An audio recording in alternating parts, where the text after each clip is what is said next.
GamingBolt presents 15 creepy video game moments that scared you as a kid. Children have the strange ability to get scared very easily.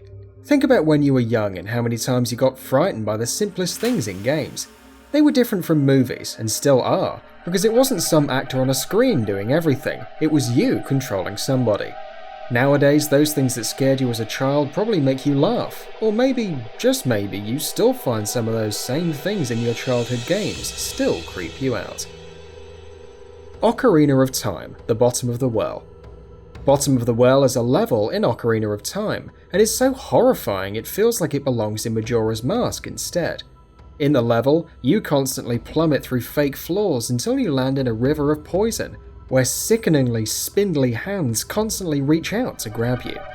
Then you find the true horror. The boss in the level is a melted marshmallow, hunched over with an angry face and those same slender arms reaching out for you. It cranes its neck back and forth like a giraffe, and shuffles towards you as more arms shoot up from the ground and grab you by the face. Yeah, this guy's still pretty damn creepy.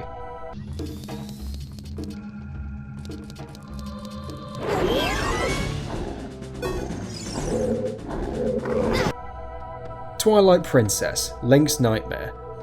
In Twilight Princess, Link is put into some kind of nightmare world where he's floating through an endless black void. Pretty tame at first, right?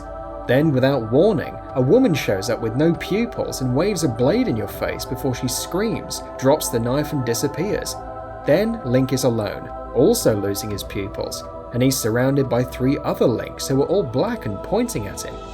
We then round out this M. Night Shyamalan fantasy with a close-up of Link screaming as his mouth snaps back unnaturally wide and his eyes seemingly pop out of his skull.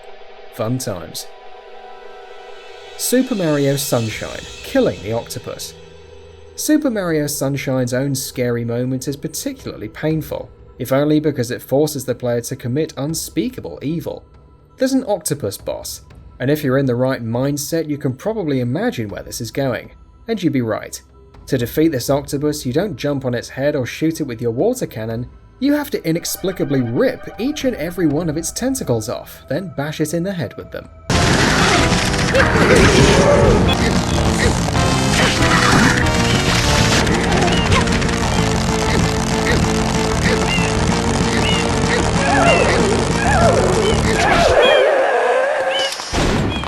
Mother 3, the Capsule Kid. In Mother 3, you run into a kid from previous games called Pokey. He's travelled through time, which has somehow made him immortal, and eventually he locks himself in an absolutely safe capsule. The capsule cannot be opened by any means, and is indeed indestructible. Since Pokey is now immortal and stuck looking and acting like a child, that essentially means a child is locked in a tiny capsule for literally ever.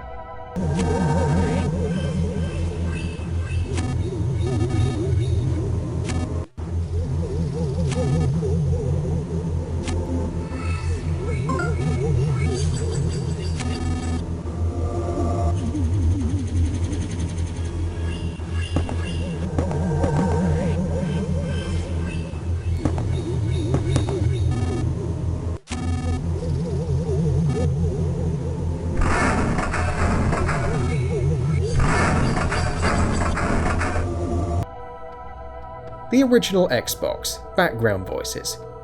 Everyone knows about the weird noises and voices in the original Xbox dashboard by now. They're apparently taken from old NASA recordings and heavily distorted. But back when the original Xbox came out, these voices were incredibly creepy to anyone not expecting it. Most people didn't even realize it was coming from their console, and can you blame them? Why would something like that be put in there to begin with?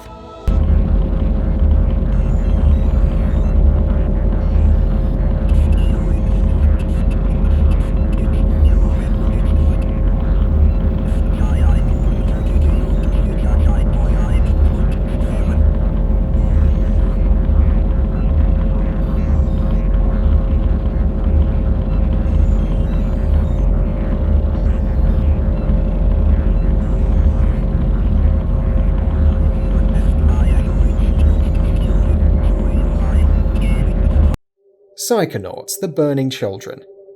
Psychonauts is a game about entering people's minds and exploring them. Naturally, there's going to be some pretty weird and disturbing things you run across. One such thing is in Miller's mind, like the fact she's haunted, literally and figuratively in this case, by dead children. Specifically, these are children who died in an orphanage which she ran when a fire destroyed the building. When you find the kids, they constantly ask, in whispered tones for extra creepiness, "Why did you kill us?" and other such nightmare-inducing lines. It's made even jarring by the fact that Psychonauts is fondly remembered as a comedy game, and indeed it is funny. Upstairs. Lucky for you, I have my nightmares under control. These things can take you to a world. Super Metroid, Fighting Mother Brain. This one's a little less explicitly scary than anything else on this list, but it still deserves a place. Super Metroid did a great job of creating an unsettling atmosphere, and all that caps off with an incredibly creepy boss fight in Mother Brain. It's this horrible chicken monster with a giant brain leeching out of its skull and a giant bulging eye. The music is subtle, and the way the head wildly gyrates up and down in ways you don't expect throws you off your game. Just look at it. Look at it!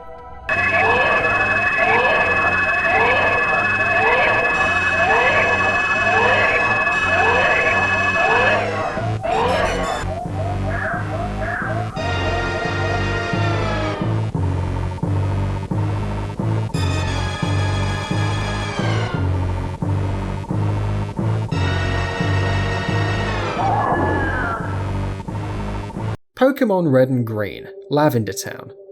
You've heard the tale of Lavender Town, the story of a ghost haunting the level, especially in the nearby tower. It's become the stuff of internet ghost stories, creepypasta, and those stories have been around since the game came out, long before the internet took off.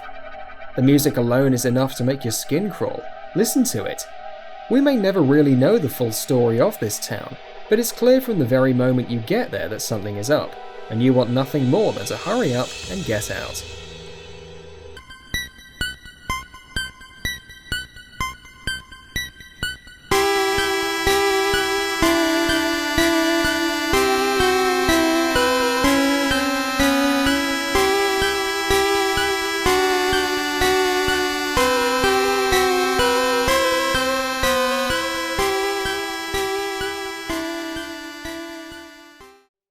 Maniac Mansion, Microwaving the Hamster.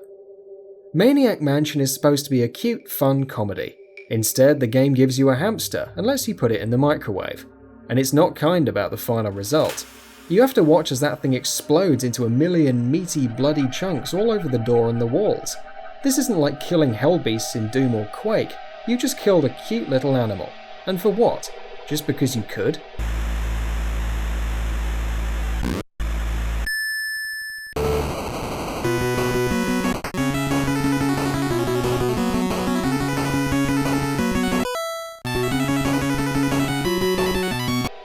Thousand Year Door, Peach taken over by evil spirit. Princess Peach is not only kidnapped in Paper Mario and the Thousand Year Door, she's also possessed by an evil spirit. This spirit rises from the grave near the end of the game and enters an unsuspecting Peach. We then see Peach turned into an evil version of herself, completely with darker skin and an outfit that wouldn't look place in a 1600s castle.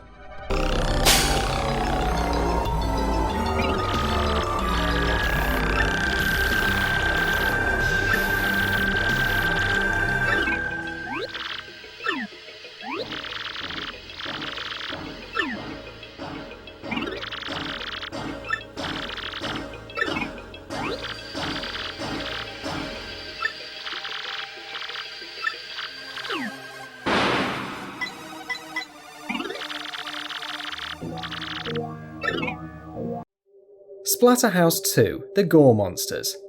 Splatterhouse 2 starts you off fighting gore monsters. You find yourself in a dark forest, infested with what can only be described as the tortured souls of hell. They're these hideous blobs of pink flesh, covered in blood and bone. They lumber around hunched over as if they were carrying around the weight of all the sins in the world with them. And that's just the start of this game. Super Mario 64, The Piano.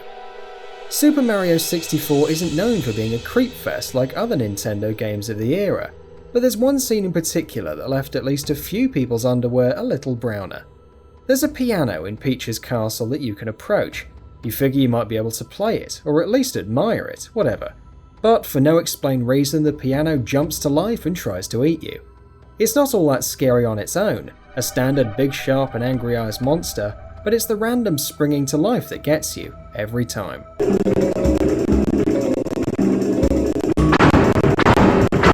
Bionic Commando, Mr. D's death. Mr. D in Bionic Commando is Hitler, there's no getting around it. However, that doesn't make his death scene any less mortifying to any of the kids who played this 2D shooter. After you defeat Mr. D, the final boss in the game, he explodes. He explodes into hundreds of meaty chunks, just like the hamster in Maniac Mansion. But this is a million times more graphic.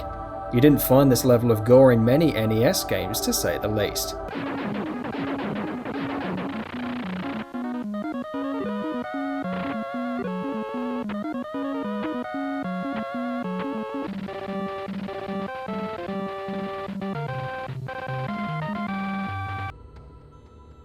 Fatty Bear, Creepy Toys. Fatty Bear's birthday surprise is more of an accidental creep, but that doesn't make it any better. Fatty Bear is just like Toy Story, a bunch of toys come to life in a kid's room. Here's the difference though. Where Toy Story was about the toys moving around and having adventures, the toys in Fatty Bear all just sit there. They only come to life at night rather than just when there are no humans around, and they just sit there, surrounding the girl. And sit there quietly. Need to go to the kitchen and make Kayla's birthday cake. Fatty Bear, would you like some help making the birthday cake? I'm a heck of a cleaner-upper. Oh yes, thank you, Matilda Rabbit. That would be nice.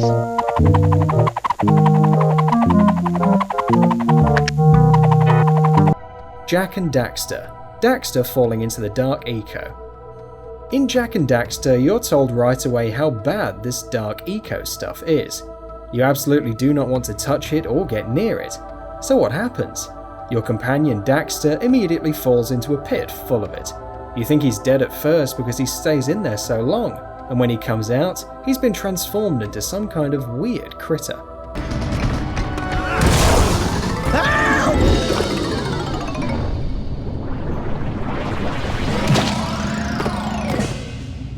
Man, that stung! I told you we shouldn't have come here, and you listened! What?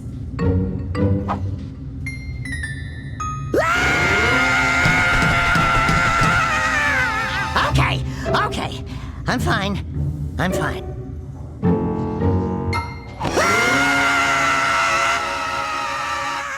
We hope you've enjoyed this video, so please consider subscribing to our channel. We do original content, reviews, graphics comparison, and much more, and try to upload a video every day. Thank you very much for checking us out.